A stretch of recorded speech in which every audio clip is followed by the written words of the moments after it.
So you do identify as a Brampton man? Yeah.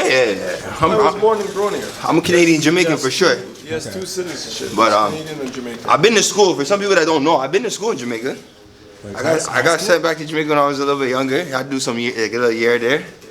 But it was good, you know, wearing the brown suits and stuff, you know, having to kind of represent your own fight mans because you're not from there. I love it. It was a lot of fun, man. So being born in Brampton, not born in Brampton, but you lived in Brampton. Yeah, born and raised. Born and raised? Yeah. You know, Brampton's known to have a lot of athletes in numerous sports. Like, how has that, you know, played a role? Has it played a role in your career? It's kind of big because, you know, working like with United Promotions is my team, and they've been around for a long time. So as long as they've been in business, you know, I'm 29 now.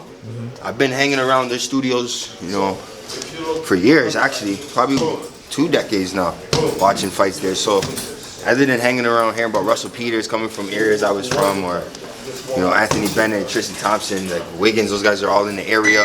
You know, I've been around high level athletes for sure most of my life. And we have mutual friends, and I heard you used to be a basketball player. Yeah. Is that true? I played, 10 years. I used to live in the States during high school. I moved to Indiana, maybe grade 10, and then moved to Texas the year after. But I was having fun. So what position were you? In Canada, I played the 3, 4, 5, and then I went right to number 1 when I moved to the States. I had to play the 1 guard. So it was beautiful, actually. So did you ever try to go to like D1 or get an opportunity, a scholarship or something like that? Scholarships to Jacksonville State, a couple in Houston. I just never did take them. I actually came back home, went to school in St. Lawrence, Kingston, and that's probably where I quit my days of playing ball, man. Went straight to the gym out there. So was that like your first time being a boxer, like after basketball, or? Paperwork, I would say. I'm gonna say I grew up in the gym my whole life, though. Yeah, I was always in the gym. You know, after school, whatever. If mom was busy, we spent time in the gym.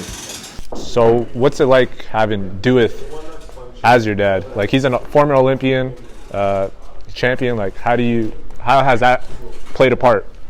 You know, I'm grateful actually because as I get older, you know, I realized like having good solid role models and stuff like that growing up, they play the key. So when I was in school, I was labeled like that troubled child, right? I was saying, like, you're gonna end up dead or in jail. And then when you're in that environment for 6 hours, it might take a toll on you, you know? But when you come home and you have someone around you that can create an environment for a champion that knows how to do that, that's something different that, you know, it's subconscious. You don't realize what it is until someone tells you can't do something, and you're like, bro, they could do it, I could do it tenfold, you know? But that takes time. So how did you become a troubled child with like such discipline around you? It was a choice, bro. I enjoyed fighting.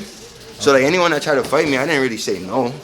You know what I mean? I didn't say no. You could have been grade 8, grade 9, grade 12. I never said no. And just eventually being there with that type of energy, carrying that animosity, your environment, certain kids strap onto you, you know, because they know you can take care of yourself. They hang out with you because you can handle your own business, right? But choices, actually.